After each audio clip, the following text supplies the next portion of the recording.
If you are new to my channel, do subscribe it and make sure to hit the bell icon so that you would not miss any of my upcoming videos. Hello dear students, welcome to the first part of machine. So this is chapter number 3. इससे पहले हम लोग work power energy already complete कर चुके हैं. I hope अभी तक आप लोग सारा पार्ट्स को देख चुके होंगे. ओके और बच्चों आपको फिज़िक्स का धीरे धीरे करके सारा चैप्टर्स का वीडियो भी देखने को मिलेगा और साथ साथ आप लोग बायो का मतलब साथ साथ में बायो है, आपका केमिस्ट्री है, केमिस्ट्री का भी आपको वीडियो देखने को मिलेगा. बट केमिस्ट्री का जो बच्चे केमिस्ट्री मास्टरी इंटेंसिव कोर्स में एनरोल करे हैं, बहुत सारे बच्चे करे हैं अभी तक, अगर वो लोग ये वीडियो को देख रहे हैं तो उनको पता है कि मैं उसी कोर्स का बात कर रही हूँ जिसमें वो लोग एनरोल करे हैं. तो उस कोर्स में एनरोल करने के बाद ही केमिस्ट्री का जितना भी चैप्टर्स है, अभी तो हम लोग मैक्सिमम चैप्टर्स कंप्लीट कर चुके हैं. वीडियोस मैक्सिमम चैप्टर्स का टाइम से पहले ही आ चुका है. उसमें वीडियोस देखने को मिल रहा है बच्चों को. साथ ही साथ बच्चे अपना उसमें डाउट्स भी क्लियर कर रहे हैं. अगर आप लोग भी इंटरेस्टेड हो, अभी तक अगर आप लोग केमिस्ट्री मास्टर इंटेंसिव कोर्स में एनरोल नहीं कर रहे, I am talking to class 10 students, मैं क्लास 10 स्टूडेंट से बात कर रही हूँ, मैं उन्हीं को बोल रही हूँ. अगर आप लोग भी अपना केमिस्ट्री को स्ट्रॉन्ग करना चाहते हो, मतलब 1 मार्क 2 मार्क्स 3 मार्क्स 4 मार्क्स मतलब किस टाइप के क्वेश्चंस एग्जाम में पूछे जाते हैं, अगर आपको इस टाइप से प्रिपेयर होना है तो आप लोग केमिस्ट्री मास्टरी इंटेंसिव कोर्स को ज्वाइन कर सकते हो. लिंक आपको डिस्क्रिप्शन बॉक्स में मिल जाएगा. साथ ही साथ आपको स्क्रीन में एक नंबर देखने को मिल रहा है, वहाँ पर आप लोग अपना कोई भी क्वेरीज हो रिलेटेड टू एनीथिंग, कोई भी चीज़ के लिए आपको पूछना है या फिर कोर्स के बारे में पूछना है, specially I am talking about this course, तो आप लोग इस नंबर पे मैसेज कर सकते हो. साथ ही साथ बच्चों मैं यहाँ पर बहुत इंपॉर्टेंट बुक फॉलो कर रही हूँ. So this is Oswal book. ये आपका ICSE क्वेश्चन बैंक है. मेरे पास केमिस्ट्री का है, मैथ्स का है, बायो का है, फिजिक्स का है, मेरे पास हर सब्जेक्ट है. मैं सच बता रही हूँ, मेरे पास हर सब्जेक्ट का है. ठीक है, तो आप लोग भी बच्चों ये बुक को फॉलो कर सकते हो. मैं इसलिए फॉलो करने बोल रही हूँ, देखो जैसे कि मैं फिज़िक्स का बात कर रही हूँ, मैं इसलिए करने बोल रही हूँ क्योंकि अभी जैसे कि हम लोग चैप्टर नंबर 3 पढ़ेंगे, ठीक है, मशीन पढ़ेंगे. मैं मशीन का यहाँ पर निकाल देती हूँ. तो यहाँ पर क्या है ना, टॉपिक को अलग अलग पार्ट्स में डिवाइड करके फिर रिवीजन नोट्स दिया गया है. रिवीजन नोट्स मतलब जो नोट्स मतलब आप लोग देख के थोड़ा सा रिवाइज कर सकते हो फट से कि हाँ रिकॉल कर लोगे. उसके बाद ना फर्स्ट पार्ट से 1 मार्क क्वेश्चन एग्जाम में क्या आ सकता है, क्या आया है वो दिया है. 2 मार्क्स क्वेश्चन अगर इस टॉपिक में है तो 2 मार्क्स क्वेश्चन भी आपको देखने को मिलेगा. कुछ ऐसे भी क्वेश्चंस देखने को मिलेंगे आपको, कुछ क्या बहुत सारे क्वेश्चंस देखने को मिलेंगे जो बोर्ड्स में इस पार्ट से पूछे जा चुके हैं. मतलब ये टॉपिक को अलग अलग भाग में डिवाइड कर दिया है. मुझे तो बहुत अच्छा लगा कि बहुत अच्छे से न्यूमेरिकल्स हो गया, मतलब बहुत सारी चीज़ यहाँ पर दिया है बहुत अच्छे तरीके से. ठीक है, अलग अलग चैप्टर्स का है और साथ में ना इसमें इस साल का क्वेश्चन पेपर भी यहाँ लिखा हुआ भी है. देखो 2024 board paper fully solved, chemistry का भी फिजिक्स का भी. ठीक है, मतलब आप लोग अगर ये बुक खरीदते हो ना तो आप लोगों को लॉस कुछ नहीं होने वाला है, गारंटी, मेरा तो गारंटी है ये. आप लोग बुक कहाँ से खरीदोगे, कहीं भी नहीं जाने का दरकार है. अपना link check, description box check करो, उसमें लिंक देखने को मिलेगा, लिंक में क्लिक करो, वहीं बैठे बैठे आप लोग सारे सब्जेक्ट्स का ओसवाल बुक्स मंगा सकते हो. ओसवाल बुक्स मतलब लेटेस्ट एडिशन क्वेश्चन बैंक का मैं बात कर रही हूँ. Now without wasting any time let's get started with the video. Okay, so machine. देखो बच्चों, मशीन के बारे में आप लोग क्लास 6 से पढ़ते आ रहे हो. क्लास 6 से हम लोग का थोड़ा बहुत शुरू हो गया था मशीन क्या है क्या नहीं है. तो मशीन आपके चारों तरफ है. हर वो चीज़ जो कि आपका काम को आसान करता है, आपका काम को आसान करता है. ठीक है, हर वो चीज़ जो आपको कम मेहनत करने के लिए मजबूर कर देता है. ठीक है, हर वो चीज़ जिससे आपको कम मेहनत करना पड़ता है और आपका काम आराम से हो जाता है. कम ताकत दे के ज़्यादा काम जो हम निकाल लेते हैं वो हम लोग मशीन के हेल्प से कर पाते हैं. ठीक है, तो मशीन से हम लोग चारों तरफ से घिरे हुए हैं. हम लोग एक देखोगे तो पैन एक मशीन है. हम लोग कुआं से पानी घिसते हैं, मतलब जो भी घिसते हैं गांव में, या पहले तो लोग घिसते थे. आप लोग भी कोई ऐसे स्टूडेंट्स भी हो सकते हो जो कि पक्का कुआं से पानी निकाले होगे. तो वहाँ भी हम लोग पुली का यूज़ करते हैं जो कि एक मशीन है. हम लोग को अगर कोल्ड ड्रिंक का ढक्कन खोलना है तो वहाँ भी हम लोग बॉटल ओपनर यूज़ करते हैं, वो एक मशीन हो गया. चक्कू मशीन हो गया, सीज़र मशीन हो गया, सी सॉ, झूला वूला जो आप लोग देखते हो, ये सब एक मशीन है बच्चों. सो मशीन हम लोगों का काम को आराम करता है, मतलब हम लोगों को ईजी कर देता है हम लोगों के लिए काम करने को. बहुत ज़्यादा बड़ा काम है, ठीक है, जिसमें बहुत मेहनत लगने वाला है. तो मशीन की मदद से हम लोग कम एफर्ट देके, कम ताकत से हम लोग वो काम को बहुत अच्छे से कर सकते हैं. और मशीन की मदद से हम लोग, जैसे कि कहीं पर ऐसा होता है कि आप लोगों को मशीन से मतलब कुछ काम करना है, लेकिन आप लोगों को स्पीड बढ़ाना है, पट पट पट पट, तो मशीन से देखना कितना जल्दी जल्दी हो जाता है। जैसे कि चक्कू ले लो, आप लोग सब्जी काट रहे हो, ठीक है, नॉर्मली पहले चक्कू नहीं था, नॉर्मली लोग कैसे भी सब्जी काटते थे, लेकिन जब चक्कू आ गया, बहुत सारी चीज़ें आ गई सब्जी काटने के लिए, तो फट फट फट फट फट फट सब्जी कटता है ना। इसलिए मशीन से ना स्पीड भी बढ़ सकता है, मशीन से काम का स्पीड भी बढ़ जाता है, मतलब मशीन ही करवाता है change in speed, gain in speed करवाता है मशीन, फोर्स को मल्टीप्लाई कर देता है, मतलब हम लोग को कम ताकत से ज़्यादा काम हम लोग निकाल सकते हैं मशीन की मदद से, स्पीड को बढ़ा सकते हैं काम का मशीन की मदद से। और मशीन की मदद से हम लोग फोर्स किस डायरेक्शन में लगा रहे हैं, मतलब अपने हिसाब से कन्वीनियंट पॉइंट में हम लोग ना कोई भी चीज़ में फोर्स लगा सकते हैं। कैसे? जैसे कि एग्जांपल, हम लोग कुआं से पानी खींचते हैं, पहले जब पुली नहीं था तो लोग कुआं के ऊपर चढ़ के ऐसे ऐसे ऊपर की तरफ अपनी तरफ ऐसे रस्सी घिसते थे तो बाल्टी बाहर निकलता था। बच्चों, उसमें बहुत ताकत लगता है, भयंकर ताकत लगता है। तो लोग क्या करने लग गए, फिर पुली यूज़ करने लगे। पुली का फोटो देखो, यहाँ पे शेयर कर रही हूँ मैं।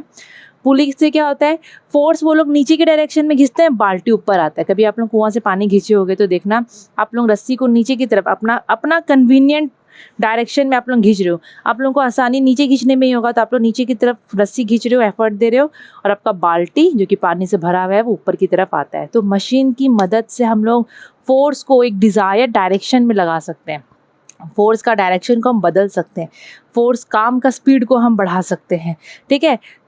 कम ताकत देके बड़ा काम हम निकाल सकते हैं, किसकी मदद से? मशीन की मदद से। तो बस मैं वही डेफिनेशन यहाँ पर लिखी हूँ, समझा दी हूँ पूरा तोड़ तोड़ के डेफिनेशन को मैं, ताकि आपको कुछ भी चीज़ समझने में प्रॉब्लम ना हो, ठीक है। तो मशीन बोलोगे सिंपल भाषा में कि मशीन एक वो डिवाइस होता है which makes our job easier, जो हमारा काम को ईजी कर देता है ना। हम लोग का डेली लाइफ में हम लोग का जो भी काम होता है मशीन की मदद से वो बहुत ईजी हो जाता है, ठीक है। तो मशीन का बहुत सारा फंक्शन होता है बच्चों। पहला, it act as a force multiplier. पहला देखो, मशीन फोर्स मल्टीप्लायर का काम करता है। कैसे फोर्स मल्टीप्लायर का काम करता है? आप भारी से भारी लोड को कम ताकत में उठा सकते हो, है कि नहीं? कम ताकत में, जैसे कि एग्जांपल पुली को ही ले लो आप लोग, भारी बाल्टी था, कुआं से भारी बाल्टी निकालना है तो पुली लगा दिए कम ताकत में, मतलब आप लोग जो कि पहले बिना पुली के कुआं के ऊपर चढ़ के जो ऊपर की तरफ जो रस्सी घिसते थे ना, भयंकर ताकत लगता था बच्चों। लेकिन पुली आ गया तो नीचे की तरफ फोर्स लगाते, थोड़ा सा कम ताकत लगा, लेकिन भारी से भारी बाल्टी ऊपर आ जाता है। तो हम लोग मशीन को एक फोर्स मल्टीप्लायर की तरह देख सकते हैं कि मशीन जो है वो फोर्स मल्टीप्लायर की तरह काम करता है। हैवी से हैवी लोड को हम लोग पुली की मदद से बाहर निकाल सकते हैं। और जैसे कि भारी सा स्टोन है, ठीक है, भारी सा बहुत बड़ा भारी सा स्टोन है, उसको उठाना है, तो बच्चों आप लोग उठाओगे हाथ से तो बहुत ताकत लगेगा। तो वो भारी स्टोन को आप लोग एक बार की मदद से, होता है ना लकड़ी टाइप यूज़ करते हैं, एक बार की मदद से हम लोग उसको उठा सकते हैं। तो मशीन क्या करता है, हैवी लोड को उठाने में मदद करता है। हैवी लोड को हम कम ताकत में, लेस एफर्ट देके, कम ताकत, एफर्ट मतलब फोर्स ही है, ताकत ही है, ठीक है, लेस एफर्ट देके हम उठा सकते हैं। तो यहाँ पर मशीन फोर्स मल्टीप्लायर की तरह काम करेगा। दूसरा, वो स्पीड मल्टीप्लायर की तरह काम करता है। स्पीड मल्टीप्लायर की तरह मशीन जो काम कर रहा है उसका बहुत अलग अलग एग्जाम्पल है बच्चों। वो स्पीड मल्टीप्लायर की तरह वो कैसे एक काम कर रहा है, मतलब वो स्पीड बढ़ा देता है काम को। जो काम एकदम धीरे धीरे धीरे धीरे हो रहा था, मशीन क्या करता है, उसको उसका स्पीड को बढ़ा देता है। मशीन क्या करता है, उसका स्पीड को बढ़ा देता है। तो हम लोग बोल सकते हैं कि it act as a speed multiplier, it act as a speed multiplier. जैसे कि एग्जाम्पल, आप लोग कपड़ा फाड़ रहे हो, कोई कपड़ा आपको फाड़ना है, बहुत टाइम लग रहा है, आप फोर्स भी लगा रहे हो लेकिन टाइम लग रहा है उसमें, ठीक है। वही आप लोग सीजर यूज़ कर लो, पेयर ऑफ सीजर्स, तो क्या होगा, वो कपड़ा को काटेगा। जो उसका ब्लेड होता है, क्योंकि उसका ब्लेड थोड़ा लंबा होता है, वो कपड़ा की तरफ वो it moves longer on a cloth, कपड़ा में ज़्यादा चलता है ऐसे से, तो फट से कट जाता है वो, ठीक है। देखना, हम लोग कैंची पकड़ते हैं तो उसका हैंडल और इसको ऐसे चलाते हैं, तो हैंडल के कंपैरिजन बच्चों ये जो उसका ये जो क्या बोलते हैं, इसका ब्लेड है वो ज़्यादा स्पीड चलता है।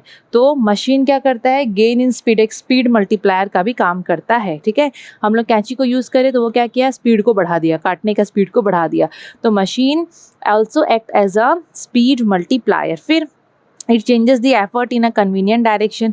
हम लोग कन्वीनियंट डायरेक्शन में, अपने सुविधा के हिसाब से सुविधा वाला डायरेक्शन में हम एफर्ट लगा सकते हैं। जैसे कि एग्जांपल पुली का ले लो, पहले पुली में पहले जब पानी निकालते थे तो ऊपर की तरफ बाल्टी घिसते थे, रस्सी घिसते थे, तो बहुत ताकत लगता था। लेकिन पुली को ला के हम क्या किए, हमारा कन्वीनियंट डायरेक्शन कौन सा है, नीचे, नीचे की तरफ हम फोर्स लगाते हैं तो बाल्टी ऊपर आता है। तो it changes the effort in a convenient direction. Okay okay.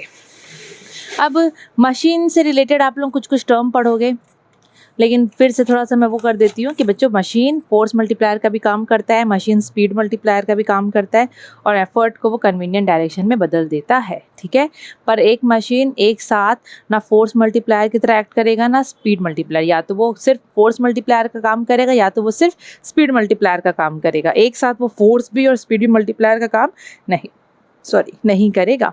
Now अब आप ये मशीन चैप्टर पढ़ोगे तो कुछ टर्म्स भी पढ़ोगे रिलेटेड टू दिस, है ना, हम लोगों को कुछ टर्म्स पढ़ना पड़ेगा इससे रिलेटेड। तो बच्चों आप लोग ये चैप्टर में देखोगे आप लोगों को लोड और एफर्ट, मैकेनिकल एडवांटेज ये सब देखने को मिलेगा।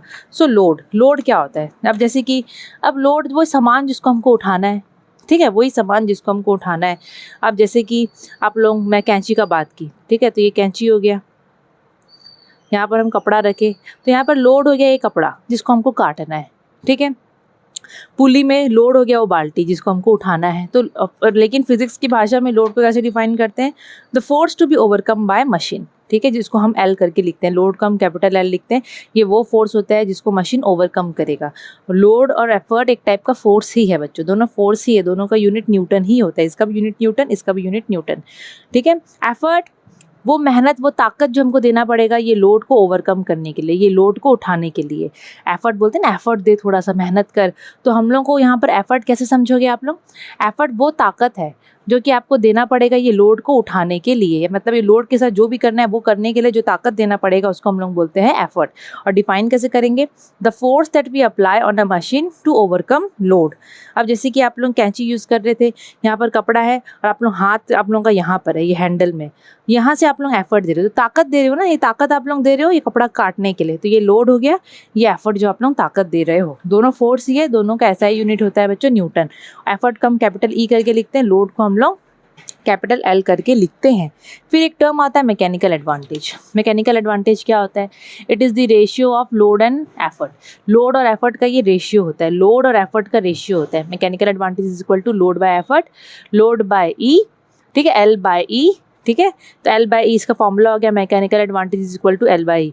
ये भी फोर्स, दोनों का न्यूटन न्यूटन कट जाएगा तो कोई यूनिट नहीं बचेगा। तो मैकेनिकल एडवांटेज एक यूनिटलेस क्वांटिटी है क्योंकि it is the ratio of two similar quantity. दो एक जैसे क्वांटिटी का रेशियो है, मतलब ये ऊपर वाला भी फोर्स है, नीचे वाला भी फोर्स है, दो एक जैसे क्वांटिटी हो गए, ऊपर नीचे फोर्स, तो वो लोग का आप लोग यूनिट कट जाएगा तो यूनिटलेस हो जाएगा ये, ठीक है। समझ में आया? ओके।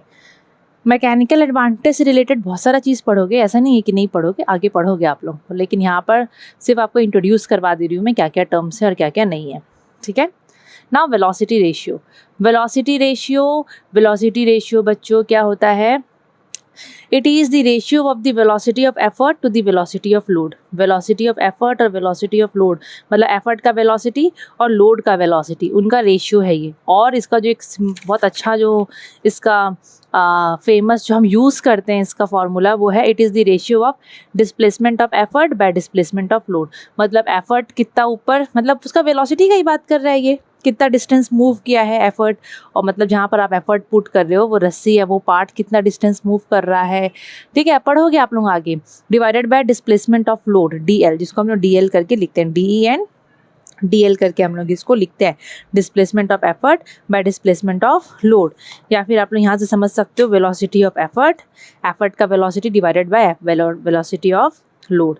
ये भी यूनिटलेस होगा क्योंकि ऊपर नीचे वेलोसिटी, तो इसका भी कोई यूनिट नहीं होगा फॉर्मूला, लेकिन आपको ये मेन याद रखना है, DE/DL, ठीक है। नाउ वर्क इनपुट का मतलब मशीन में काम करने के लिए, मतलब कोई काम हम लोग कर रहे हैं तो कितना वर्क डन कर रहे हैं बाय द एफर्ट कितना वर्क डन कर रहा है, ठीक है, क्योंकि हम लोग एफर्ट दे रहे हैं काम करने के लिए। इनपुट आउटपुट आप लोग कंप्यूटर में पढ़े होंगे, तो यहाँ पर वर्क इनपुट और वर्क आउटपुट दो चीज़ है।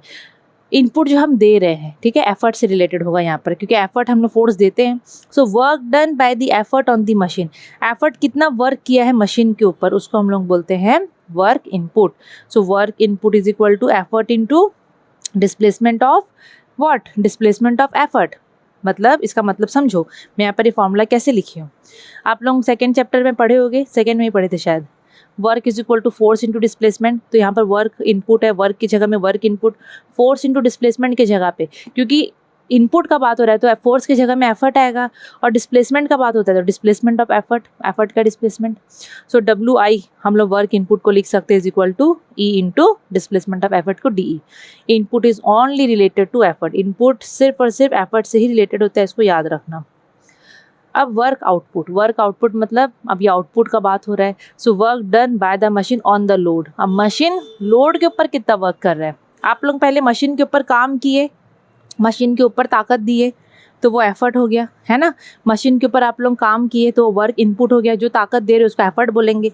अब उस एफर्ट की वजह से लोड कितना उठा, कितना वर्क डन किया मशीन ऑन दी लोड, उसको बोलेंगे वर्क आउटपुट, ठीक है। अब मशीन कितना काम कर रहा है लोड के ऊपर, उसको हम लोग बोलेंगे वर्क आउटपुट। तो work output is equal to effort into displacement of load, work output is equal to load into displacement of load. So इसको हम लोग W0 करके लिखते हैं, ये L इंटू DL, तो इसको हम लोग आउटपुट एनर्जी बोलते हैं।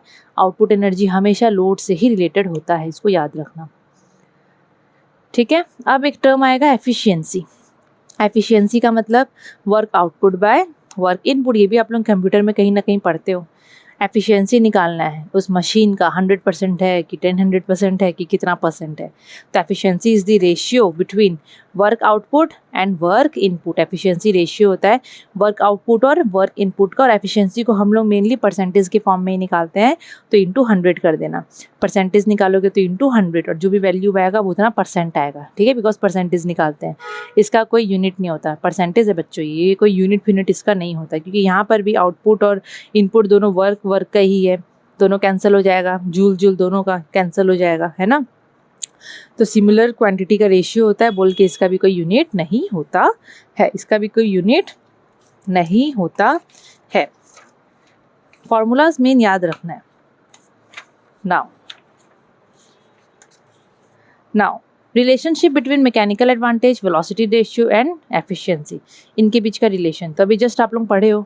अगर मैं परसेंटेज में नहीं निकालूँ तो एफिशिएंसी का फॉर्मूला हो जाएगा W0/WI, जो भी पीछे हम लोग देखे थे।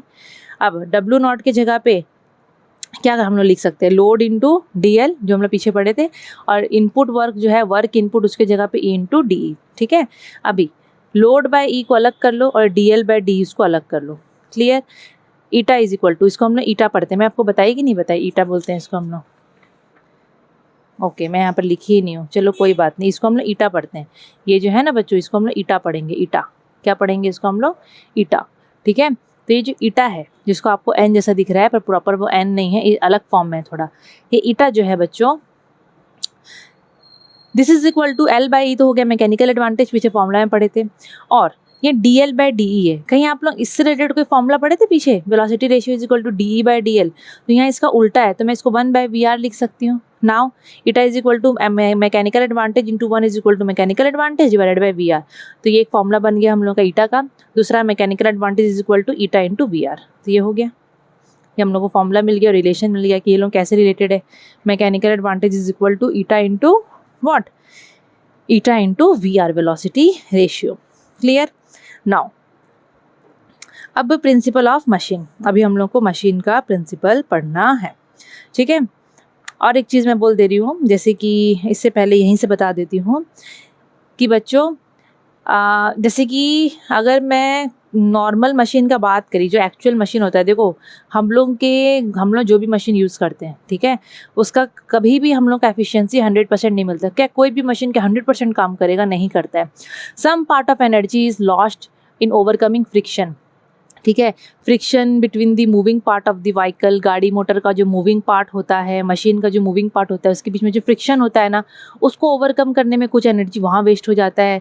कभी मशीन हीट हो जाता है तो आधा एनर्जी उधर वेस्ट हो जाता है। तो मशीन का एफिशिएंसी कभी भी हमको 100% नहीं मिलेगा। अगर बोल रहा है कि मशीन 100% एफिशिएंट है तो मतलब वो आइडल मशीन है, जो कि एक्चुअल में पॉसिबल नहीं है। अगर मशीन का एफिशिएंसी 100% बोल रहा है तो वो आइडल मशीन है, लेकिन एक्चुअल प्रैक्टिस में जो एक्चुअल मशीन होता है उसका एफिशिएंसी हमेशा 100% से कम मिलता है, ठीक है। एक्चुअल मशीन जो होते हैं उनका एफिशिएंसी में मतलब उनका एफिशिएंसी तो 100% से कम होगा ही होगा, एफिशिएंसी कम होता है, मैकेनिकल एडवांटेज भी उनका कम हो जाता है। मतलब ऐसे बोलते हैं कि 1 होना चाहिए, आइडल मशीन का मैकेनिकल एडवांटेज 1 आता है, जो आइडल मशीन होते हैं ना उनका मैकेनिकल एडवांटेज मेनली 1 आता है। और लेकिन जो एक्चुअल मशीन होता है उसमें मैकेनिकल एडवांटेज हमेशा कम हो जाता है, लेस देन 1 हो जाता है, उसका मैकेनिकल एडवांटेज कम हो जाता है, क्योंकि लोड बाय एफर्ट आप लोग जो भी निकालोगे वहाँ पर उसका वैल्यू ऑब्वियसली कम आएगा, डेफिनेटली एफिशिएंसी कम होगा, एफिशिएंसी कम होगा तो मैकेनिकल एडवांटेज भी कम हो जाएगा डेफिनेटली। तो जो एक्चुअल मशीन होता है उसका मैकेनिकल एडवांटेज और उसका एफिशिएंसी हमेशा कम होता है, ठीक है, वो 100% नहीं होगा। लेकिन वेलोसिटी रेशियो कभी चेंज नहीं होता। वेलोसिटी रेशियो बच्चों वेलोसिटी का बात कर रहा है, वेलोसिटी का कैसे चेंज होगा, मतलब वेलोसिटी कैसे कम हो सकता है, वेलोसिटी रेशियो कभी कम नहीं होगा। मशीन का जो भी वेलोसिटी रेशियो होता है वो हमेशा वही रहेगा। मैकेनिकल एडवांटेज और एफिशिएंसी में वैल्यू में थोड़ा सा कम हो जाता है। वेलोसिटी रेशियो वेलोसिटी क्या डिपेंड करता है क्या, फ्रिक्शन में, उस पर वो डिपेंड नहीं करता है। तो वेलोसिटी रेशियो में कोई इफेक्ट नहीं होगा। लेकिन मैकेनिकल एडवांटेज एंड एफिशिएंसी जो है वो due to friction and weight of the moving parts of the machine, ये सब की वजह से वेलोसिटी रेशियो कम, वेलोसिटी रेशियो में तो चलो कोई फर्क नहीं पड़ेगा, एफिशिएंसी एंड मैकेनिकल एडवांटेज का वैल्यू में गिरावट आ जाता है, ठीक है। तो आइडियल मशीन जो होता है वो मशीन होता है जिसमें एनर्जी लॉस ही नहीं होता, मतलब आप लोग जितना इनपुट एनर्जी दे रहे हो उतना ही आउटपुट एनर्जी मिल रहा है। मतलब आप लोग अगर एफर्ट 100 न्यूटन दे रहे हो तो पूरा 100 न्यूटन का लोड उठा पा रहा है, समझ में आया। मतलब जैसे कि आपको 100 न्यूटन का लोड उठाना है, आप लोग एफर्ट पूरा दिए 100 न्यूटन, मतलब वो बोलेगा कि पूरा का वो पूरा काम कर रहा है। मतलब आप लोग जितना एनर्जी वेस्ट कर रहे हो एफर्ट देने में, इक्वल अमाउंट ऑफ एनर्जी, मतलब आउटपुट, वर्क आउटपुट और वर्क इनपुट एकदम इक्वल हो रहा है। वो आइडल मशीन में होता है कि जितना आप लोग इनपुट दिए उतना आउटपुट मिल रहा है, ठीक है। लेकिन रियल में ऐसा नहीं होता है। रियल में फ्रिक्शन का बात होता है, हैवी पार्ट्स होते हैं मशीन के, जिसकी वजह से थोड़ा थोड़ा एनर्जी लूज हो जाता है बच्चों, ठीक है, एनर्जी वहाँ पर थोड़ा सा लूज हो जाता है। अगर आइडल मशीन का बात कर रहा है तो आउटपुट जितना है इनपुट उतना है, इक्वल है दोनों, एफिशिएंसी 100% आएगा। लेकिन एक्चुअल प्रैक्टिस में ऐसा नहीं होता है।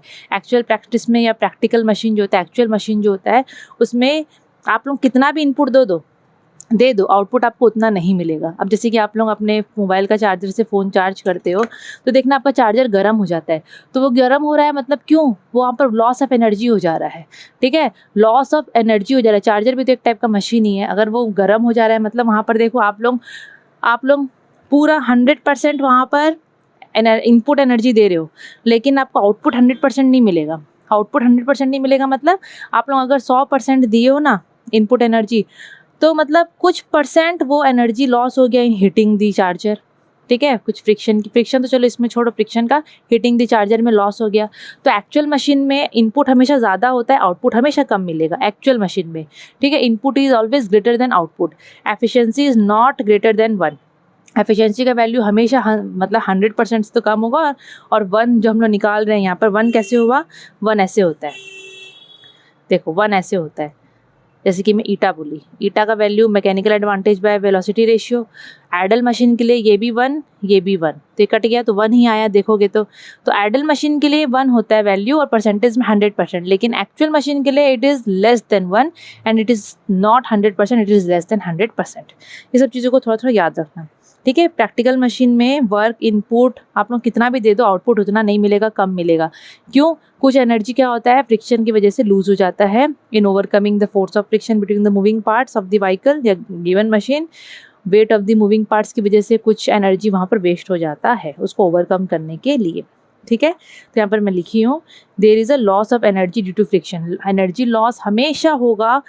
क्यों, क्योंकि बच्चों मूवेबल पार्ट्स अगर है मशीन के तो उनके बीच में फ्रिक्शन होगा तो उसमें एनर्जी थोड़ा सा वेस्ट हो जाएगा। फिर बड़ा भारी वजन भी तो होता है मशीन का, wait of the machine is not negligible, machine का वेट ऐसा नहीं है कि हल्का फुल्का मशीन है, कुछ भी वेट होगा तो उसमें भी थोड़ा सा, उस चक्कर में भी थोड़ा सा एनर्जी उधर भी मतलब वो लूज़ हो जाता है, ठीक है। अब यहाँ पर ये इंपॉर्टेंट क्वेश्चन है। अब जैसे कि फिर से इसमें आते हैं, क्वेश्चन आता है कि एफिशिएंसी क्यों 100% नहीं होता, तो एफिशिएंसी इसलिए 100% नहीं होता है because there is a loss in energy या loss of energy due to the force of friction between the movable part of the machine. And दूसरा पॉइंट आप क्या लिख सकते हो कि weight of the machine is also not negligible, तो वहाँ पर भी थोड़ा सा एनर्जी लॉस हो जाता है। फिर ऐसा भी होता है बच्चों कि मशीन में जो धागा तो नहीं बोलना चाहिए, जो स्ट्रिंग्स रोप यूज़ करते हैं ना वो भी उतना परफेक्टली इलास्टिक नहीं होता है, इसलिए भी थोड़ा सा उधर में भी एनर्जी वेस्ट हो जाता है, ठीक है। अब ये इंपॉर्टेंट क्वेश्चन आ रहा है how are mechanical advantage and velocity ratio related to each other for ideal machine and practical machine? Ideal machine के केस में और प्रैक्टिकल मशीन के केस में ये लोग एक दूसरे से कैसे रिलेटेड हैं? हाँ, अब देखो यहाँ पर, अब आपको जो मैं थोड़ी देर पहले यहाँ पर बताई थी ना ये वाला पार्ट, अब इसका एक्चुअल में आपको यहाँ पर समझने को मिलेगा। आइडल मशीन के लिए बच्चों बोल रहा है output energy is always equal to input energy. Definitely output energy is always equal to input energy. Efficiency ideal machine में हमेशा 1 होता है। अभी आप लोग फॉर्मूला पढ़े हो, mechanical advantage is equal to eta into velocity ratio. अगर आइडल मशीन के केस में एफिशिएंसी इज इक्वल टू 1 है, तो मतलब ईटा इज इक्वल टू 1 है, तो mechanical advantage is equal to 1 into velocity ratio. तो मैकेनिकल एडवांटेज और वेलोसिटी रेशियो ये भी इक्वल आएगा। तो आइडल मशीन के केस में याद रखना mechanical advantage velocity ratio equal होता है, ईटा का वैल्यू 1 आता है। ठीक है, तो यहाँ क्वेश्चन में बोल रहा है कि आइडल मशीन में mechanical advantage and velocity ratio कैसे रिलेटेड है? They are equal to each other. And work output and work input ये लोग भी इक्वल होते हैं, आउटपुट इनपुट इक्वल होते हैं। एफिशिएंसी 100% आएगा। लेकिन प्रैक्टिकल मशीन जो हम यूज़ करते हैं, है ना, आइडल मशीन बच्चों नहीं पॉसिबल है। ठीक है, आप लोग जितना ही मशीन यूज़ करते हो सब प्रैक्टिकल मशीन होता है। प्रैक्टिकल मशीन के लिए हमेशा बोल रहा है भाई मैकेनिकल एडवांटेज वेलोसिटी रेशियो से कम होता है। वेलोसिटी रेशियो नहीं घटता है, डिक्रीज नहीं होता, मैकेनिकल एडवांटेज कम हो जाता है भाई फ्रिक्शन की वजह से। जैसे कि आइडल मशीन में ये इक्वल था, प्रैक्टिकल मशीन में मैकेनिकल एडवांटेज कम हो जाएगा वेलोसिटी रेशियो से। आउटपुट एनर्जी कम हो जाएगा as compare to input energy, और ईटा का वैल्यू 1 से कम आएगा, मतलब लेस देन 100% आएगा। ऐसा क्यों होता है? Due to some loss of input energy against friction, मतलब जो भी आप इनपुट एनर्जी दे रहे थे वो लॉस हो जाएगा ड्यू टू फ्रिक्शन। बहुत इंपॉर्टेंट था ये। ठीक है, अभी write two reasons due to which the efficiency of a machine becomes less than 100%। Machine का एफिशिएंसी 100% से कम क्यों होता है? क्यों? क्योंकि लॉस ऑफ एनर्जी हो जाता है। तो आप लोग 2 रीज़न लिख सकते हो। पहला आप लोग लिख देना लॉस ऑफ एनर्जी होता है due to the friction between the movable part of the machine. दूसरा आप लोग लिख सकते हो weight of the machine is also not negligible, ये भी ऐड कर सकते हो। और आप लोग को जो ऐड करना है, देखो ये 2 नंबर का आप लोगों को जो पॉइंट ऐड करना है, आप लोग ये लिख सकते हो स्ट्रिंग्स यूज्ड इन मशीन, मेरा हैंड राइटिंग कैसे हो जा रहा है, आर नॉट परफेक्टली इलास्टिक। इस वजह से भी लॉस ऑफ एनर्जी हो जाता है, ये बुक में दिया है। एक पॉइंट ये हो गया, दूसरा पॉइंट वो हो गया मूवेबल पार्ट के बीच में जो फ्रिक्शन होता है उसकी वजह से, और दूसरा different parts of the machine are not rigid, ये पॉइंट्स ऐड कर सकते हो। Different parts of machines are not perfectly rigid, तभी तो फ्रिक्शन होता है। ठीक है, आप लोग ये पॉइंट ऐड कर सकते हो। फिर number 3, name the term of a machine of a given design which never changes. Machine का एक ऐसा टर्म के बारे में बात करो जो कि कभी चेंज नहीं होता। तो वेलोसिटी रेशियो कभी चेंज नहीं होता, वेलोसिटी रेशियो कभी चेंज नहीं होता है। वेलोसिटी है बच्चों, वेलोसिटी थोड़ी ना उसमें डिपेंड करेगा, फ्रिक्शन में डिपेंड करेगा। फ्रिक्शन इन द सेंस यहाँ मशीन का मैं बोल रही हूँ कि वेलोसिटी जो है यहाँ पर वो आउटपुट एनर्जी, इनपुट एनर्जी ये सब में डिपेंड नहीं करता। Velocity is velocity here. ठीक है, तो वेलोसिटी रेशियो चेंज नहीं होता है। ये बहुत इंपॉर्टेंट था, मैं आप लोगों को बार बार बोल रही हूँ और अपने हिसाब से ट्राई कर रही हूँ समझाने के लिए, ताकि अगर एग्ज़ाम में आता है तो आप लोग कर सकते हो। ठीक है, तो आप लोग ये चीज़ पढ़े, रिलेशन पढ़ लिए। अब आप लोग, अब देखो बहुत अलग अलग टाइप का मशीन होता है। आप लोग सबसे फर्स्ट टाइप ऑफ मशीन पढ़ोगे लीवर। ठीक है, लीवर के बारे में पढ़ोगे। सिंपल मशीन है ये लीवर, इसके बारे में आप लोग ऑलरेडी पढ़ चुके हो, कोई नया चीज़ ये है नहीं। सो लीवर बच्चों होता क्या है, देखो आप लोगों का बॉडी वाला लीवर नहीं, उसका स्पेलिंग LI वाला होता है, ये LEVER होता है लीवर का। देखो मैं एक फ़ोटो शेयर कर रही हूँ यहाँ पर। लीवर इसी को बोलते हैं, एक रिजिड सा एक बार होता है which is capable of turning about a fixed axis. मतलब एक बार है, जैसे कि यहाँ पर भी एक आपको लकड़ी टाइप रॉड टाइप दिख रहा है, जो कि ना एक पॉइंट से फिक्स होता है। मतलब अगर वो यहाँ से फिक्स्ड है तो यहाँ से वो टर्न कर पाएगा। जैसे कि आप लोग सीसॉ देखना, सीसॉ में कैसे होता है, बीच में फलक्रम होता है, मतलब बीच में एक फिक्स्ड पॉइंट होता है, एक जगह एक बच्चा बैठा है, दूसरी जगह दूसरी बच्चा बैठा। तो यहाँ पर जो ये बीच में जो ये फिक्स्ड पॉइंट होता है, इसी के दोनों तरफ वो ऐसे ऐसे ऐसे ऐसे हो पाता है। तो ये जो बीच वाला जो पॉइंट है, जिसके दोनों तरफ वो लीवर ऐसे ऐसे घूम पा रहा है, उसी को हम लोग बोलते हैं बच्चों व्हाट, उसी को हम लोग बोलते हैं फिक्स्ड पॉइंट को फलक्रम। सो लीवर एक रिजिड बार है which is capable of turning about a fixed point, and that fixed point is called fulcrum. ठीक है, अब देखो लीवर में हमेशा आपको 3 चीज़ देखने को मिलेगा। एग्जाम्पल मैं एक लीवर बना रही हूँ, एक तो फिक्स्ड पॉइंट देखने को मिलेगा जिसको कैपिटल F फल्क्रम बोलते हैं, जो कि फिक्स्ड पॉइंट होता है। फिर एक होता है लोड, एक होता है एफर्ट, एक होता है लोड, एक होता है एफर्ट। ये 3 टर्म आपको लीवर में देखने को मिलेगा ही मिलेगा, ठीक है। एक फल्क्रम, एक लोड और एक एफर्ट। अभी यहाँ पर एक बच्चा बैठा, एक हो गया लोड, एक दूसरा बच्चा बैठा, वो हो गया एफर्ट, ठीक है। मतलब दोनों तो फोर्स देंगे ना। अभी लोड और फल्क्रम कहाँ है, दोनों के बीच का दूरी को देखो, ये फल्क्रम, ये लोड, ये दोनों के बीच का डिस्टेंस को हम लोग बोलते हैं लोड आर्म। अभी फल्क्रम और एफर्ट के बीच का डिस्टेंस को हम लोग बोलते हैं एफर्ट आर्म। ये टर्म्स है कुछ। Distance between load and fulcrum is called load arm, distance between effort and fulcrum is called effort arm, is called effort arm, ठीक है। Load arm, effort arm important है। और लीवर में ये लोग कहीं भी हो सकते हैं, ज़रूरी नहीं कि मैं यहाँ पर बीच में फल्क्रम बनाई हूँ तो हर बार बीच में ही फल्क्रम होगा, हर बार इधर ही लोड होगा, कहीं पर कोई भी हो सकता है। Okay, now principle of a lever. Lever एक प्रिंसिपल पे काम करता है। लीवर में हमेशा याद रखना, principle of lever is what, load into load arm is equal to effort into effort arm. ये प्रिंसिपल है लीवर का। प्रिंसिपल ऑफ लीवर का मतलब, according to this principle, load into load arm is equal to effort into effort arm. कैसे, देखो अब एक तो आपके पास एक लीवर है जिसमें फल्क्रम बीच में है, एक तरफ लोड हो गया, एक तरफ एफर्ट हो गया, यहाँ पर ये लोड आर्म, ये एफर्ट आर्म, ठीक है। अब for a lever to be in balanced position, अगर ये लीवर को आपको बैलेंस्ड पोजीशन में रखना, जैसे कि सीसो को ही ले लो ना, सीसो ही तो है ये पूरा, बीच में फिक्स्ड पॉइंट है, ये 2 बच्चे लोग बैठ गए। अब आपको सपोज वो सीसो को ऐसे बैलेंस रखना है, ना ऐसे होना है ना ऐसे होना है, ऐसे रखना है। तो उसकी वजह से, मतलब वो रखने के लिए, बैलेंस्ड इक्विलिब्रियम पोजीशन में रखने के लिए, अब यहाँ पर आप लोग चैप्टर 1 को याद करो, है ना। ये फिक्स पॉइंट हो गया। अब इधर का जो ये एंटी क्लॉकवाइज मूवमेंट है, that should be equal to clockwise movement, तभी तो फिक्स्ड में रहेगा ना, मतलब वो बैलेंस्ड पोजीशन में रहेगा। So for the lever to be in a balanced position, anti clockwise movement of load about fulcrum, मतलब ये एंटी क्लॉकवाइज मूवमेंट लोड का, that should be equal to clockwise movement of effort, ठीक है।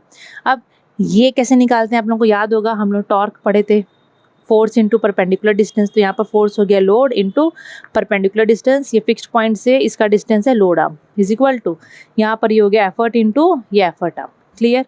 अब load और effort को एक तरफ कर दो, एफर्ट आर्म और लोड आर्म को एक तरफ कर दो, तो लोड बाय एफर्ट क्या बनता है बच्चों, mechanical advantage, which is equal to effort arm by load arm. तो आपको एक और फॉर्मूला मिल गया मैकेनिकल एडवांटेज का, ये तीसरा चौथा फॉर्मूला है, mechanical advantage is equal to effort arm by load arm. और ये जो था वो प्रिंसिपल है लीवर का, main principle of lever means what, load into load arm is equal to effort arm, clear. अब यहाँ पर अब ये इंपॉर्टेंट आ गया। अब ये लीवर के लिए हम लोग बात कर रहे हैं, मेनली लीवर में ना, अब बिकॉज मैकेनिकल एडवांटेज का बात करेंगे तो मैकेनिकल एडवांटेज का वैल्यू 1 से बड़ा और 1 से छोटा आ सकता है। कैसे, अगर effort arm is equal to load arm, पहले मैं फॉर्मूला लिख देती हूँ, mechanical advantage is equal to effort arm by load arm. मैं यहाँ पर ये एल ए लिखी हूँ, नहीं लिखते हैं, ठीक है, मैं तो शॉर्ट फॉर्म में लिखी हूँ। अगर एफर्ट आर्म और लोड आर्म इक्वल है, जैसे कि अगर ये 4 मीटर है, ये भी 4 मीटर है, तो मैकेनिकल एडवांटेज का वैल्यू 1 आएगा। कब, जब effort arm is equal to load arm, तब मैकेनिकल एडवांटेज का वैल्यू आ रहा है इज इक्वल टू 1, क्लियर। अगर effort arm is greater than load arm, तो मैकेनिकल एडवांटेज क्या आएगा, सपोज एफर्ट आर्म 4 मीटर है और ये है 3 मीटर, तो इसका वैल्यू 1 पॉइंट समथिंग आएगा, मतलब ग्रेटर देन 1 आया मैकेनिकल एडवांटेज का वैल्यू, है ना। और अगर एफर्ट आर्म छोटा है लोड आर्म से, तो मैकेनिकल एडवांटेज क्या आएगा, सपोज ये 3 हो गया एफर्ट आर्म और ये 4 मीटर हो गया, तो ये 0 पॉइंट समथिंग आएगा, 0 पॉइंट समथिंग, तो mechanical advantage is less than 1। तो लीवर में मैकेनिकल एडवांटेज का वैल्यू 1 से बड़ा और 1 से छोटा, तीनों पॉसिबल है, ठीक है, तीनों पॉसिबल है, ठीक है। लीवर में mechanical advantage of lever can be 1, less than 1 और मोर देन 1। और मैकेनिकल एडवांटेज को हम लोग बढ़ा घटा सकते हैं। कैसे, mechanical advantage can be increase, अगर बढ़ाना है हमको, मैकेनिकल एडवांटेज का वैल्यू को बढ़ाना है, बड़ा करना है, तो एफर्ट आर्म को बड़ा कर दो, ऊपर वाला नंबर ज़्यादा आएगा, नीचे वाला नंबर कम होगा। ऊपर वाला नंबर को बढ़ा दोगे तो मैकेनिकल एडवांटेज बढ़ जाएगा, लोड आर्म को घटा दोगे तो मैकेनिकल एडवांटेज घट जाएगा, है ना, है कि नहीं, यस, ऐसे ही है। Now types of lever. Lever का बच्चों टाइप्स होता है, देखो there are 3 types of lever, 1, 2 and 3, class 1, class 2, class 3। एक लीवर क्लास 1 में पड़ता है, एक क्लास 2 में पड़ता है। दूसरा क्लास 3 में पढ़ता है, बट फ़र्क नहीं पड़ता, आप लोग तो क्लास 10 में पढ़ते हो, आप लोगों को तो सब क्लास का पढ़ना पड़ेगा, है ना। सो क्लास 1 लीवर हम किस कैटेगरी के लीवर को बोलेंगे? क्लास 1 लीवर वो लीवर होते हैं जिसमें fulcrum lies in between the load and effort. Load और एफर्ट साइड साइड में रहेंगे, फल्क्रम रहेगा बीच में। The lever in which fulcrum lies in between load and effort, load और एफर्ट के बीच में अगर फल्क्रम है तो हम लोग उस लीवर को बोलेंगे क्लास 1 लीवर। क्लास 1 लीवर, ठीक है। और क्लास 1 लीवर में बच्चों ये चीज़ पॉसिबल है, ये चीज़ पॉसिबल है। कैसा? मैकेनिकल एडवांटेज 1 भी हो सकता है, लेस देन 1 भी हो सकता है, और ग्रेटर देन 1 भी हो सकता है। क्लास 1 लीवर में अगर एफर्ट आर्म और लोड आर्म इक्वल हो जाता है तो मैकेनिकल एडवांटेज 1 हो जाता है। मैं इसी का बात कर रही हूँ, जो मैं यहाँ पर आपको समझाई हूँ ना, इसका स्क्रीनशॉट ले लो। इसी का बात कर रही हूँ मैं, यहाँ पर वही चीज़ को मैं समझा रही हूँ। अगर effort arm is less than load arm तो मैकेनिकल एडवांटेज का वैल्यू लेस देन 1। अगर एफर्ट आर्म बड़ा है लोड आर्म से तो मैकेनिकल एडवांटेज का वैल्यू ग्रेटर देन 1। अब ये समझो, अब देखो यहाँ पर ये क्या दिया है। अब अगर मैकेनिकल एडवांटेज का वैल्यू अगर ग्रेटर देन 1 आ रहा है इस केस में, ठीक है, जैसे कि मैकेनिकल एडवांटेज का वैल्यू 1 से बड़ा आ रहा है, 1 पॉइंट समथिंग 2 करके आ रहा है, जो भी आ रहा है एग्जाम्पल, अगर मैकेनिकल एडवांटेज का वैल्यू 1 से बड़ा आ रहा है तो हम लोग उस क्लास 1 लीवर को हम फोर्स मल्टीप्लायर बोल सकते हैं कि हाँ वो हम लोग का फोर्स को मल्टीप्लाई कर देगा, कम ताकत में हम ज़्यादा काम करवा सकते हैं। क्वेश्चन आता है, अगर mechanical advantage of class 1 lever is greater than 1 then उस क्लास 1 लीवर को हम क्या बोलेंगे? तो दैट इज़ फोर्स मल्टीप्लायर, उसको हम फोर्स मल्टीप्लायर बोल सकते हैं। इस केस में वेलोसिटी रेशियो भी 1 से बड़ा होता है, मतलब वेलोसिटी रेशियो क्लास 1 लीवर का 1 से बड़ा कब होगा? जब mechanical advantage is greater than 1। अगर mechanical advantage is less than 1, अगर मैकेनिकल एडवांटेज 1 से छोटा आ रहा है तो हम लोग उसको स्पीड मल्टीप्लायर बोलेंगे कि उस मशीन को, उस लीवर को हम क्या बोल सकते हैं? हाँ, ये स्पीड मल्टीप्लायर है, ये स्पीड को बढ़ा देगा, काम का स्पीड को। दूसरा, अगर इज इक्वल टू 1, अगर मैकेनिकल एडवांटेज का वैल्यू 1 आ रहा है, मतलब अगर लोड आर्म और एफर्ट आर्म इक्वल है तो मैकेनिकल एडवांटेज का वैल्यू 1 आ रहा है, तो हम लोग बोलेंगे कि वो लीवर डायरेक्शन ऑफ एफर्ट को बदलने में मदद करेगा। It will be what use to change the direction of effort. Effort आप जिस डायरेक्शन में दे रहे हो उसको बदलने में वो मदद करेगा। क्लियर?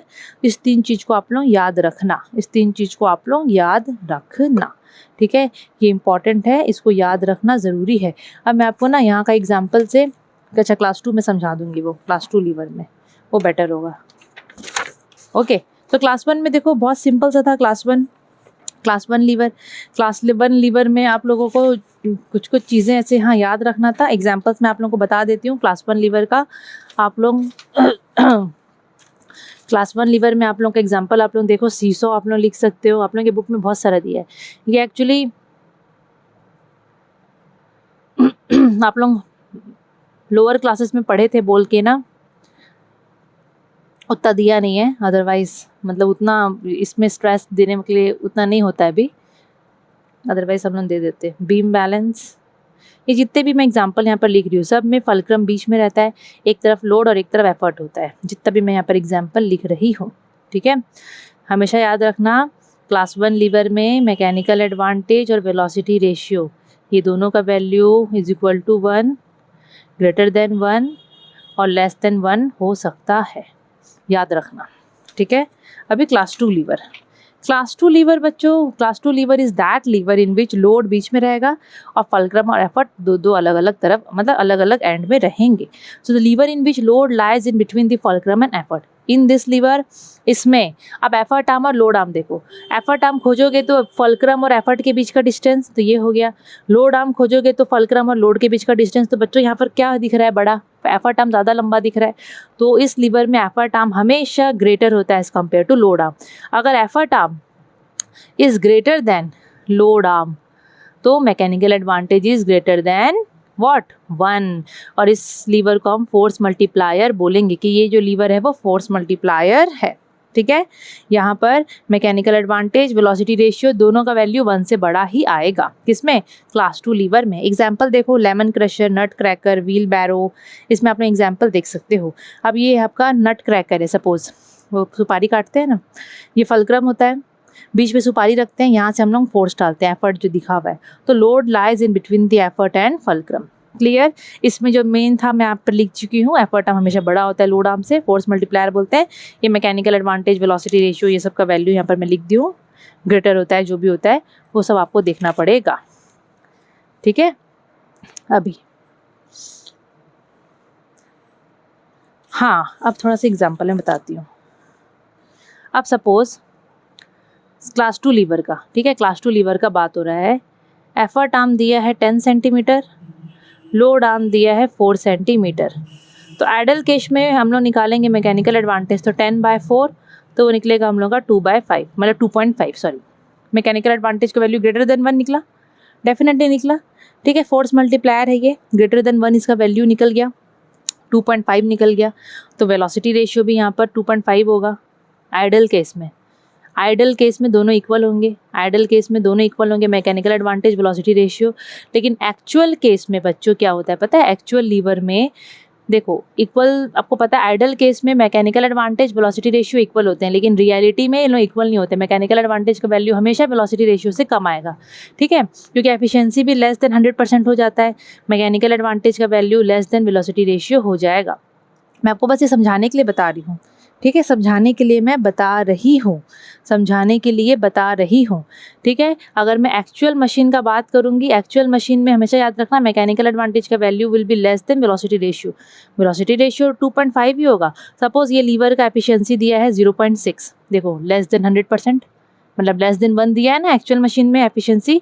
तो अगर आपको वहाँ पर मैकेनिकल एडवांटेज निकालना है तो फॉर्मूला है ईटा इंटू वेलोसिटी रेशियो।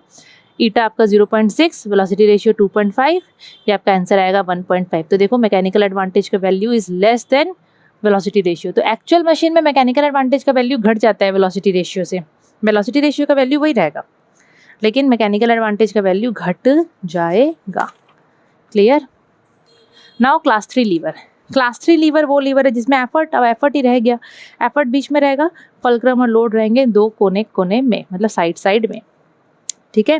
इस लीवर में अब लोड आर्म और एफर्ट आर्म देखोगे तो यहाँ से यहाँ हो गया एफर्ट आर्म, फलक्रम से लोड हो गया लोड आर्म। तो लोड आर्म हमेशा बड़ा होता है एफर्ट आर्म से, तो इसका मैकेनिकल एडवांटेज का वैल्यू और वेलोसिटी रेशियो का वैल्यू लेस देन 1 आएगा, ठीक है।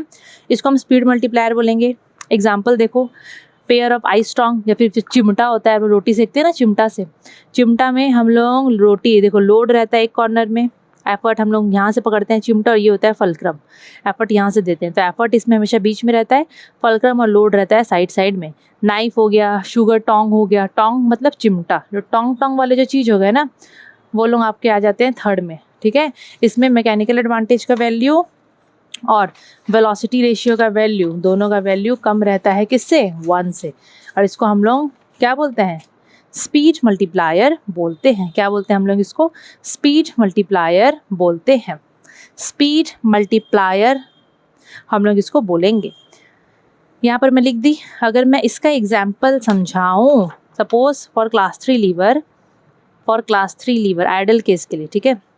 सपोज एफर्ट आर्म 2.5 दिया है, लोड आर्म दिया है 10 सेंटीमीटर, मैकेनिकल एडवांटेज निकालो, 1 से छोटा ही आएगा, एफर्ट आर्म बाय ये, तो ये आएगा 0.25, देखो। तो वेलोसिटी रेशियो भी इसका सेम होगा, आइडल केस में दोनों सेम होता है। लेकिन एक्चुअल मशीन का अगर हम बात करें, सपोज एक्चुअल मशीन है, उसका एफिशिएंसी 0.6 दिया है, अब देखो एक्चुअल मशीन में तो 1 कभी होगा ही नहीं एफिशिएंसी, वहाँ पर अगर आपको मैकेनिकल एडवांटेज निकालना है तो efficiency into velocity ratio 0.6 into 0.25, ये आपका निकलेगा 0.15, और छोटा हो गया ना। आइडल केस में मैकेनिकल एडवांटेज निकला था 0.25, लेकिन एक्चुअल मशीन में देखो कम हो जाता है मैकेनिकल एडवांटेज। तो मैकेनिकल एडवांटेज बच्चों वेलोसिटी रेशियो से कम हो जाता है अगर एक्चुअल केस का मैं बात करूँगी, ठीक है। एक्चुअल केस का अगर मैं बात करूँगी, अभी इम्पॉर्टेंट, ये इम्पॉर्टेंट है। अभी lever in a human body, हमारे बॉडी में भी तीनों टाइप के लीवर है बच्चों, तीनों टाइप के। एक क्लास 1 लीवर किधर में काम कर रहा है, तो जब हम अपना सिर को नॉड करते हैं ना, ये फोटो का अपना ध्यान से देखो, जब हम लोग अपना सिर को नॉड करते हैं तो देखो फलक्रम होता है बीच में, बिकॉज क्लास 1 लीवर में फलक्रम बीच में होता है। हम लोग एफर्ट डालते हैं यहाँ से, और ये हम लोग का सामने का जो थोबड़ा होता है वैसे से हिलता है, आगे पीछे होता है ना, तो ये हो गया लोड।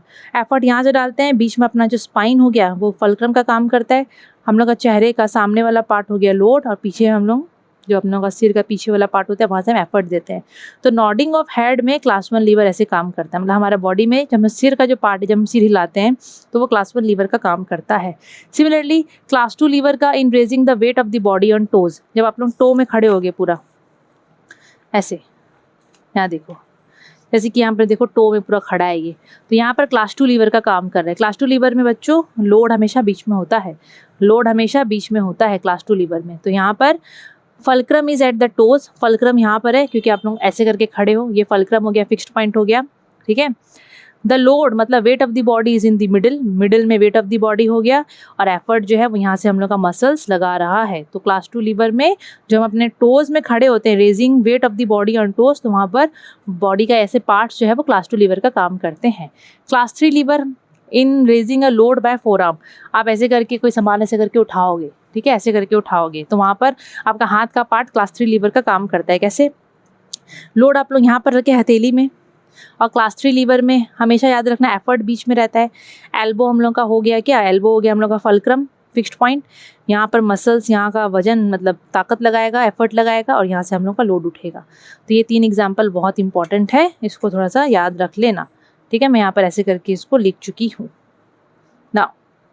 देखो कुछ इसका न्यूमेरिकल्स है, तो न्यूमेरिकल्स थोड़ा सॉल्व कर लेते हैं।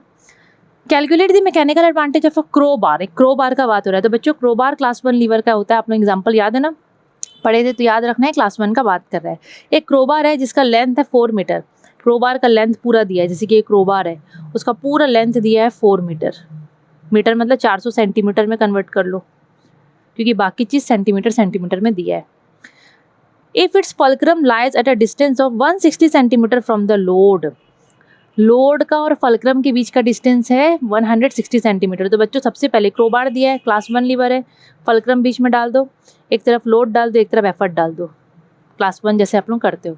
उसके बाद पूरा दिया है 400 सेंटीमीटर, फिर बोल रहा है लोड और फल्क्रम के बीच का डिस्टेंस है 160, मतलब यहाँ से लेकर यहाँ 160 है, तो यहाँ से लेकर यहाँ कितना होगा, पूरा 400 से 160 चला गया, तो कितना बचा 240 एफर्ट आर्म, है ना, 240 बचा।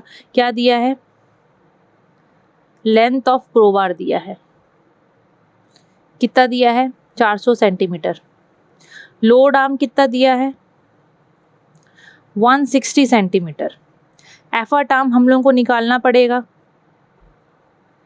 एफर्ट आर्म 400 माइनस 160, तो ये हो गया 240 सेंटीमीटर। मैकेनिकल एडवांटेज निकालना है, तो मैकेनिकल एडवांटेज का फॉर्मूला है effort arm by load arm. ऐसे तो लोड बाय एफर्ट भी है, लेकिन लोड और एफर्ट के वैल्यू कुछ दिए नहीं है यहाँ पर, तो हम लोग जो वैल्यू दिया है वो यूज़ करेंगे।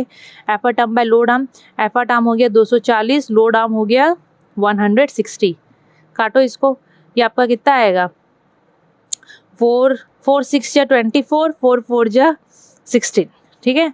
फिर उसके बाद 2 कितना जा 2 3 जा 2 2 जा, ये आएगा 1.5। तो मैकेनिकल एडवांटेज का वैल्यू बड़ा आया, 1 से बड़ा आया, 1.5 आया है, ठीक है ना, 1.5 आया, तो मैकेनिकल एडवांटेज निकल गया हम लोगों का 1.5।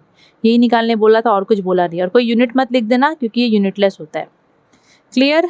Then next question, a cook uses the fire tong, tong आ गया बच्चों क्लास 3 लीवर, टोंग मतलब क्लास 3 लीवर जिसमें एफर्ट बीच में होता है ना। Fire tong of length 28 centimetre to lift a piece of burning coal of mass 250 gram. एक बर्निंग कोल को उठाने के लिए फायर टोंग का यूज़ किया गया है। फायर टोंग का लेंथ है, लंबाई है 28 सेंटीमीटर, बर्निंग कोल का है 250 ग्राम का। If you applies the effort at a distance of 7 centimetre from the fulcrum, find the effort, effort find करना है, ठीक है। यहाँ करूँ, बार बार पलटाना पड़ेगा। चलो फायर टोंग बना देते हैं हम लोग यहाँ पर।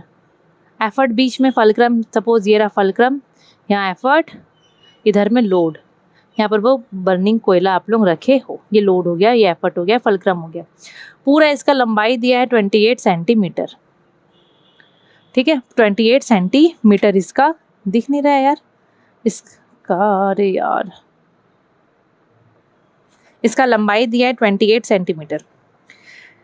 Effort, if he applies the effort at a distance of 7 centimetre from the fulcrum, fulcrum और एफर्ट के बीच का डिस्टेंस 7 सेंटीमीटर है, फल्क्रम और एफर्ट के बीच का डिस्टेंस 7 सेंटीमीटर है, ये 7 सेंटीमीटर दिया है फल्क्रम और एफर्ट, ओके।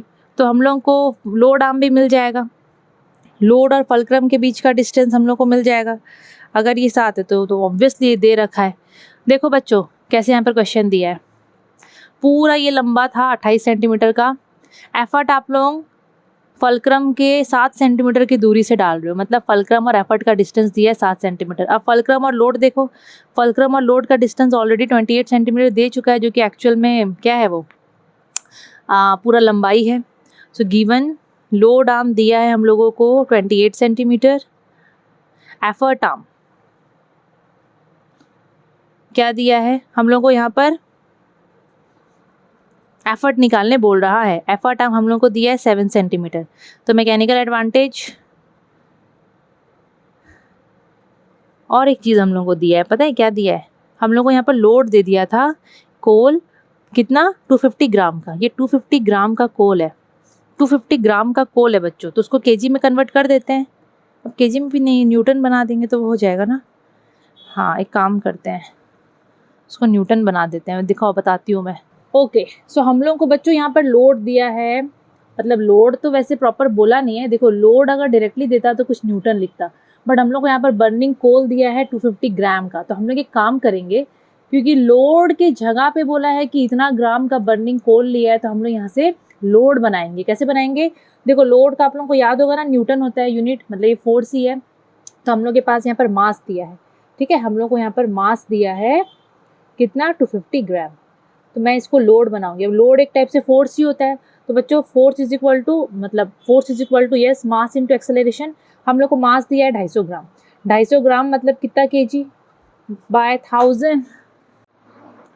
ओके सो मास की जगह पे 250 बाय 1000, क्योंकि मैं इसको केजी में कन्वर्ट कर दी हूँ, ठीक है, इनटू एक्सेलरेशन। एक्सेलरेशन पता है क्वेश्चन में कितना दिया था, 10 मीटर पर सेकेंड स्क्वायर। तो यहाँ पर 10 मीटर पर सेकेंड स्क्वायर, तो काटा कुटी कर दो, जितना जो कट रहा है काट दो इसको, ये हम लोग का आएगा 2.5 और केजी, और ये मिला के हो जाएगा न्यूटन। तो देखो हम लोग को यहाँ पर लोड मिल गया आराम से, ठीक है। हम लोग को एफर्ट निकालने बोल रहा है, तो बच्चों by the principle of movement we have this formula, load into load arm is equal to effort into effort arm.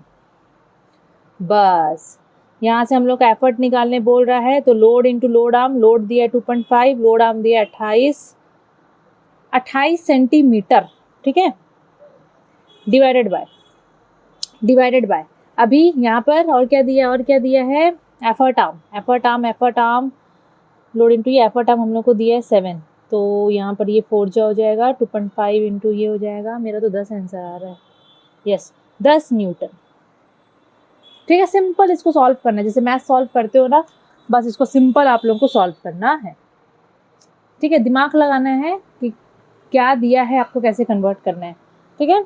Now next, a fire tong has its arm 20 centimetre long, again tong दिया है, मतलब third class 3 lever, third class बोल रही हूँ यार मैं भी, ठीक है, इसका पूरा 20 सेंटीमीटर लंबाई है। It is use to lift a coal of weight 1.5 kgf, एक कोल है, यहाँ पर है कोयला जिसका वजन दिया है 1.5 kgf, ठीक है। इसमें अगर मैं 10 इंटू कर दूंगी तो ये न्यूटन में कन्वर्ट हो जाएगा, ठीक है। By applying an effort at a distance of 15 centimetre from the fulcrum, मतलब एफर्ट को फल्क्रम से 15 सेंटीमीटर की दूरी पे एफर्ट अप्लाई किया है, तो यहाँ पर एफर्ट आर्म हो गया आपका 15 सेंटीमीटर। तो क्या दिया है आपको, गिवन एफर्ट आर्म, पूरा लिखना पड़ता है ना, इसमें तो बहुत जोर आता है, नहीं आता बच्चों, 15 सेंटीमीटर। लोड आर्म, क्योंकि ऑलरेडी क्वेश्चन में लोड आर्म दे चुका है 20 सेंटीमीटर, ठीक है। हम लोग यहाँ पर लोड का वैल्यू निकाल सकते हैं, लोड का वैल्यू भी जस्ट मैं बताई हूँ आपको, अगर इसमें 10 इंटू करोगे तो आपका ये न्यूटन में कन्वर्ट हो जाएगा। यहाँ से लोड निकालना, ऑलरेडी ये 1.5 kgf दिया है, इसमें आप लोग 10 इंटू कर दो, कितना इंटू कर दो, 10 इंटू कर दो, तो आपका ये हो जाएगा, एक काम कर सकते हो, अगर ये kgf दिया है तो और कुछ इंटू मत करो, क्योंकि और कुछ कन्वर्ट करने तो बोला नहीं है, एफर्ट भी निकालने बोला है तो भी kgf में निकाल देंगे, है ना, छोड़ो इसको, हाँ इसको यही काम करो, ठीक है। अभी हम लोग का मैकेनिकल एडवांटेज निकालने बोल रहा है, पहला बीट, मैकेनिकल एडवांटेज का formula effort arm by load arm, हम लोग ये फॉर्मूला यूज करेंगे। एफर्ट आर्म कितना दिया है 15, लोड आर्म दिया है 20, 5 3 जा 5 4 जा 3/4 कितना होता है 0.75 मैकेनिकल एडवांटेज। कोई यूनिट मत लिखना। दूसरा एफर्ट निकालने बोल रहा है तो मैकेनिकल एडवांटेज का फॉर्मूला होता है लोड बाय एफर्ट। यहाँ से एफर्ट को अलग कर लो, load by mechanical advantage. Load कितना दिया है 1.5, मैकेनिकल एडवांटेज 0.75। ये आराम से सॉल्व कर लोगे, कितना आ रहा है 15/10 75/100 15 5 जा 0052 मेरा तो 2 आंसर आया। Yes 2 kgf 2 kgf is the effort. Clear? Simple है बच्चों, simple simple very simple. Butterfly butterfly. देखो यहाँ पर मैं इसका स्पेस दी थी तो मैं वहीं पर रखा दी इसको।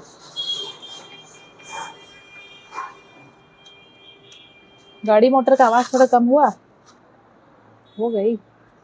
Now next question.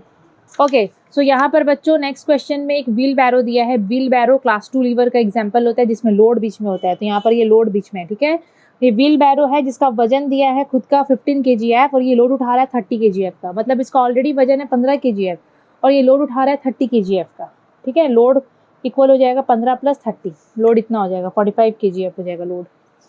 और इसका सेंटर ऑफ ग्रेविटी ए में है, ए में इसका सेंटर ऑफ ग्रेविटी यहाँ पर है। ठीक है, the point B and C are the centre of wheel and tip of the handle such that the horizontal distance between A B is and A C is इतना। A B के बीच का distance मतलब ये distance दिया है 20 और ये distance दिया है 40। क्लियर? लोड इसमें बीच में होता है, लोड इसमें बीच में होता है। ये फलक्रम हो गया, ये लोड हो गया, ये फलक्रम हो गया। यहाँ से एफर्ट हम लोग देंगे, load arm effort arm mechanical advantage और एफर्ट यहाँ पर कितना हम लोग को निकालना है। चलो ठीक है, ओके पीछे स्पेस है ना। सो सबसे पहले सॉल्यूशन, लोड यहाँ पर कितना हो जाएगा पूरा 15 kgf + 30 kgf, ये हो गया 45 kgf। ठीक है, फर्स्ट बीट हम लोग को बोल रहा है लोड आर्म निकालो, तो यहाँ पर ये लोड इधर है, ये फलक्रम है, ए बी के बीच का डिस्टेंस 20 सेंटीमीटर दिया है, तो मिल गया लोड आर्म गिवन फॉर्मूला से, मतलब डायग्राम से ही मिल गया। एफर्ट आर्म,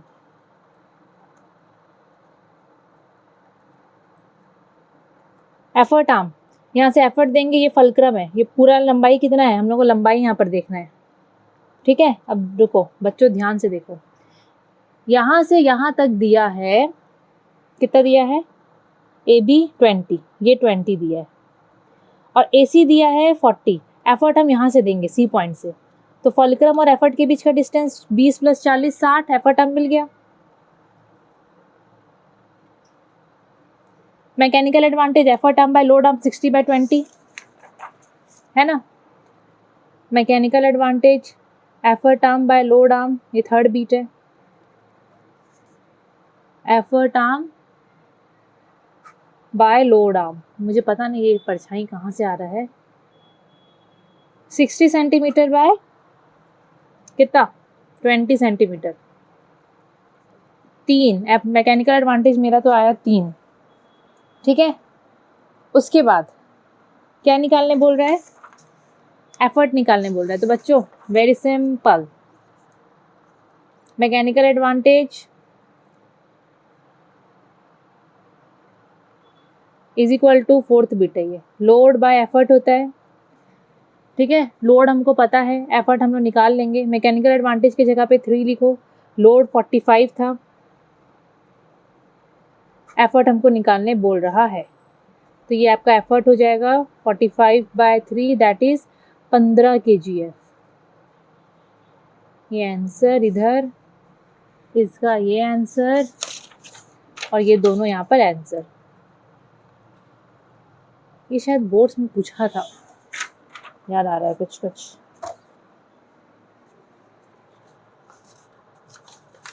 मेरे बोर्ड्स में नहीं यार, मैं कहीं देखी हूँ इससे आपका क्वेश्चन को, वो बोल रही हूँ।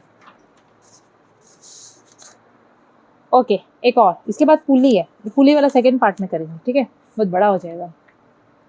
ओके सो यहाँ पर फलक्रम एक तरफ है, यहाँ लोड है और यहाँ पर एफर्ट है, लोड बीच में, लोड बीच में, क्लास 2 लीवर है ना, लोड बीच में आ गया मतलब क्लास 2 लीवर हो गया। क्वेश्चन बोल रहा है कि बताओ बताओ बताओ विच क्लास ऑफ लीवर, ये कौन सा क्लास ऑफ लीवर है। तो बच्चों लोड बीच में आ गया मतलब क्लास 2 लीवर। फिर इफ एफ ए, ये एफ है ये ए है, इनके बीच का डिस्टेंस अगर 80 सेंटीमीटर है और ए बी, इनके बीच का डिस्टेंस 20 सेंटीमीटर है। ओके ये 20 सेंटीमीटर है, तो बोल रहा है मैकेनिकल एडवांटेज निकालो। Very simple. सेकंड में हमको बोल रहा है मैकेनिकल एडवांटेज निकालो, जिसके लिए फॉर्मूला है effort arm by load arm. यहाँ पर लोड आर्म तो दे दिया है कितना, 80 सेंटीमीटर। लोड और फल्क्रम के बीच का डिस्टेंस, एफर्ट और फल्क्रम के बीच का डिस्टेंस बताओ कितना होगा, 100 होगा कि नहीं होगा। 80 + 20 100 सेंटीमीटर, डेफिनेटली 100 सेंटीमीटर होगा, है ना। अब मैकेनिकल एडवांटेज निकालो, effort arm by load arm. तो 100/80, 2 5 जा 2 4 जा 4/5, 4/5 आ रहा है, 1.25 mechanical advantage. Then calculate the value of E, E मतलब यहाँ पर एफर्ट निकालना है, तो आराम से निकल जाएगा। कैसे, थर्ड में हमको बोल रहा है एफर्ट निकालो, तो मैकेनिकल एडवांटेज का फॉर्मूला होता है लोड बाय एफर्ट। लोड तो दिया है क्वेश्चन में, देखो 5 kg दे दिया है, लोड kg दिया है तो kg में ही ये निकलेगा, ठीक है। ये हो गया है 1.25, ये 5, ये ई सॉल्व करो। अरे kgf दिया है, मैं क्यों खाली kg खाली करते रहती हूँ हर जगह। E = 5/1.25, तो ऊपर 100 भेज दो, मतलब पॉइंट को मैं हटा देती हूँ, हमेशा आदत है मेरा, ठीक है। तो ये आ जाएगा आपका 500 जा 525 जा 4 आ रहा है, 4 kgf। Clear, okay. तो हम लोग अभी बहुत सारा क्वेश्चंस करें, 4 से 5 क्वेश्चन लीवर का किए, मतलब लीवर का हर चीज़ को मैं 4-5 क्वेश्चन में इंक्लूड कर दी हूँ। सिंपल क्वेश्चंस तो हम लोग करे नहीं है बच्चों, जिस टाइप से एग्जाम में आता है हम लोग उस टाइप से करें। नेक्स्ट पार्ट में हम लोग पढ़ेंगे पुली, कुआं से पानी खींच के रेडी होके आना, तैयारी करके आना, समझना। कुआं से पानी खींच लोगे ना अगर पॉसिबल है, तब समझ में आएगा, अच्छा इसी का मैम बात कर रही थी, समझ रहे हो, तो इसी का बात कर रही थी मैम। तो बच्चों आपका पहला पार्ट हो गया कंप्लीट, पहला पार्ट आपका हो गया कंप्लीट। पहला पार्ट में हम लोग लीवर तक पढ़े हैं, लीवर का क्लास 1 2 3 विथ न्यूमेरिकल्स हम लोग सॉल्व किए हैं। सेकंड पार्ट में हम लोग पुली से स्टार्ट करेंगे। सेकंड पार्ट में हाँ पुली करेंगे, फिर तो खत्म हो जाएगा आपका, सिंगल फिक्स्ड और मूवेबल पुली होता है। ओके, वीडियो आपको अच्छा लगे तो लाइक शेयर सब्सक्राइब ज़रूर से कर देना। और बच्चों केमिस्ट्री मास्टरी इंटेंसिव कोर्स में अगर अभी भी आप लोग अभी तक एनरोल नहीं करे हो तो आप लोग ज़रूर से करो, क्योंकि उसमें अगर मैं आज की डेट का बात करूँ, आज क्या डेट है आपका, आज 13 जून है। देखो अगर मैं आज का बात करूँ तो उसमें नाइट्रिक एसिड, एमोनिया, HCl और आपका आगे के 1 2 3 4 5 चैप्टर खाली मेटलर्जी, ऑर्गेनिक, सल्फ्यूरिक एसिड और इलेक्ट्रोलिसिस, बस इतना बचा है। बाकी अभी तक हम लोग सोचो इतना चैप्टर्स कंप्लीट कर दिए। बच्चे अभी से ही पूरा शुरू से, मतलब उन लोगों के पास इतना टाइम रहेगा ना केमिस्ट्री के लिए प्रिपेयर करने के लिए, क्योंकि ऑलरेडी उनके पास वीडियोस है, वो लोग आराम से कंप्लीट कर सकते हैं अपना कोर्स को आराम से। जितनी बार उनका रिवीजन हो जाएगा मुझे खुद को नहीं पता कितनी बार वो लोग अपने चैप्टर्स को रिवाइज कर लेंगे। अगर आप लोग अभी तक एनरोल नहीं करे हो बच्चों तो अभी भी टाइम है, आप लोग एनरोल कर सकते हो, अभी तक बस जून ही है, टाइम हाथ में है हमारे पास। ऐसे नहीं कि बहुत लेट हो गया और आप लोग कर नहीं सकते हो, आप लोग कभी भी एनरोल कर सकते हो, लेकिन लेट मत करो। ओके, सो बच्चों अगेन वीडियो अच्छा लगा तो like share and subscribe with your friends, और जो भी डाउट्स होगा कमेंट सेक्शन में उसको क्लियर कर देना। Thank you.